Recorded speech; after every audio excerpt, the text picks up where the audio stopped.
అరణ్యాల నుంచి అనేకమైన క్రూర మృగాలు వచ్చి పశువులను చంపి మట్టిని చంపి చాలా బాధ పెడుతున్నాయి.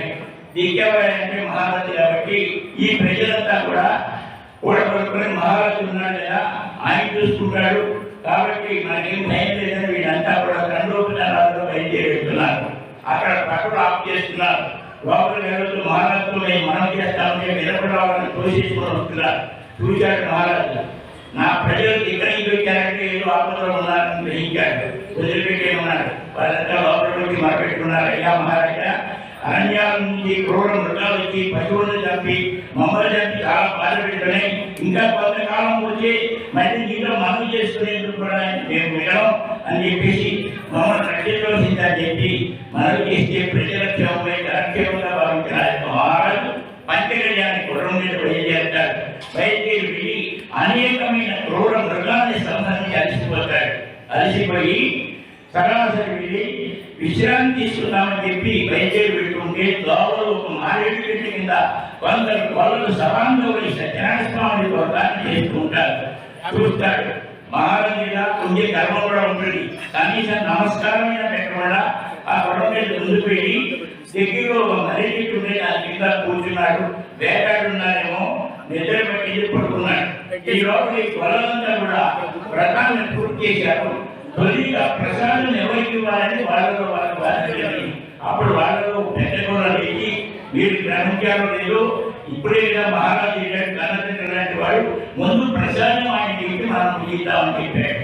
సరేనని చెప్పి అలా పంచామృతం ప్రసాదం చక్కగా ఒక కొబ్బరి చెక్కలో తీసుకువెళ్ళి మహారాజు ముందు పెట్టారు. ఆయన నిద్రపోతున్నాడు. నిద్రపోయిన వాడిని లేకపోవడం కాబట్టి అక్కడ పెట్టేసి వచ్చారు. వీళ్ళు ప్రసాదాలు తీసుకున్నారు. వాళ్ళు వెళ్ళారు. ఇట్లా జరిగితే మహారాజు అడిగాడు, ఏమిటి గొడవలు పని ఇలాగేదో పూజలు చేస్తున్నట్టున్నారు, ఈ ప్రసాదం నుంచి నాకు పెట్టారు, ఈ గొడవలు ఇచ్చిన ప్రసాదం నేను తినేది, నేను మహారాజు కదా అని చెప్పి ఇలా నమస్కారమైనా పెట్టలేదు. దానికి కూడుకున్నాడు బాబు. ఇక్కడ చూడండి, ఆ ప్రసాదాన్ని కాస్త పక్కనే తనేశాడు. ఇందాక తెలియని అపరాధం ఎవరు కళావతి ప్రసాదం పొరపాటున వెళ్ళిపోయింది.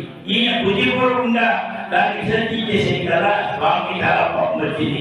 ఈ యొక్క మహారాజుకి 100 కుమారుడు, మనకు అనుమానం వస్తుంది, ఎవరి 100 కుమారుడు అంటున్నారు కదా, ఎక్కడ చూసినా నిధులను బట్టి ఒకటి ఇద్దరే కదా ఉండేదంటే ఆ రోజుల్లో కుటుంబ నియంత్రణ లేవు. మహారాజు పోషించేవాడు కాబట్టి 10 మంది రాష్ట్రాన్ని తీసుకునేవాడు. 10 మంది ఆశ్చర్యలేదు. 100 కుటుంబాలు కూడా నశించిపోయారు. రాజ్యం కాస్త పక్కన ఆక్రమించేశారు. అయ్యా మహారాజా 100 కుమారులు పోయారు, దండైపోయాడు. చాలా బాధపడ్డాడు. ఎందుకు జరిగిందో అనుకున్నాడు. సరే గ్రామంలో వెళ్ళాడు కదా, నీకు మన పర్వాలు వచ్చి ఆక్రమించారు, పొమ్మన్నారు, ప్రజలు స్వీకరించేశాడు. అప్పుడు ఆలోచించాడు, ఆత్మావలోకనం చేస్తున్నాడు. మొదటి నుంచి మూర్ఖుడు కాబట్టి ఆత్మావలోకనం చేసుకుని ఆ పొలం ఇచ్చారు ప్రసాదాన్ని నీకు పెట్టించుకోకుండా నాకు ఇక్కడ విపత్తు కలిగిందని మళ్ళీ తిరిగి వచ్చారు. ఆ పొలంలో చేరబెట్టాడు. అదే మాదిరి కింద చక్కగా వాళ్ళతో కలిసి సద్భావంగా వృధమంతా పూర్తి చేసి స్వామిని ప్రసాదమైన చేసుకుంటే నీలేంకట మహిమతో కదా, తెలియని అజ్ఞానంలో మూడులో తెలియకపోయి అపరాధాలు చేసుకుంటాం. ఇంత రిటర్న్ చేస్తే ఏం చేయాలేను, నా కుమారుడు మళ్ళీ రక్షించవలసిందని చెప్పి ఆ వృధమంతా పూర్తి చేసి ఆ ప్రసాదాన్ని భక్తిలో కర్రపడి నీళ్లు పెట్టు బాధపడు, నా కుమారుడు నాకు నా రాజ్యం నాకు ఇలా పెట్టుకున్నట్ట స్వామి చదాస్తున్నాడు. వెంటనే ప్రసాదం హిందువులతో ఇందాక నావ ఏ విధంగా అయితే బయలుదేరి ఆ యొక్క కళావతి పక్క వచ్చారు, అదే విధంగా ఇక్కడ కూడా 100 కుమారులు కూడా నిద్రపోయేట్టుగా లేచారట. క్షణం చేత క్షణం ఆయా స్వామి యొక్క విశేషం చాలా ఉంటుంది. ఆ విధంగా గ్రామంలో వెళ్తే ఇందాక నిగ్రహించిన ప్రజలంతా కూడా స్వాగతం మహారాజా స్వాగతం చెప్పి పూర్వకుమారులకు వచ్చి మంగళారతి ఇచ్చి బయలుదేరి ఎంత ఆశ్చర్యాన్ని స్వామి యొక్క విశేషం అని చెప్పేసి అది మొదలుకొని ప్రతి ఏకాదశికి పౌర్ణమి చేస్తూ అందరికీ ఆచరణ చేస్తూ అందరినీ జరింపజేసే మార్గంగా ఈ విధంగా నడుచుకోండి. ఇది చాలా స్వానుభవం అని చెప్పి ఆ యొక్క దుర్గప్రజ మహారాజు ప్రజలందరికీ విన్నపం చేసి తాను ఆచరించి అంతిమ మోక్షాన్ని పొందాలని చెప్పేసి ఇది శ్రీ దేవానందే సత్యనారాయణ సమాప్త.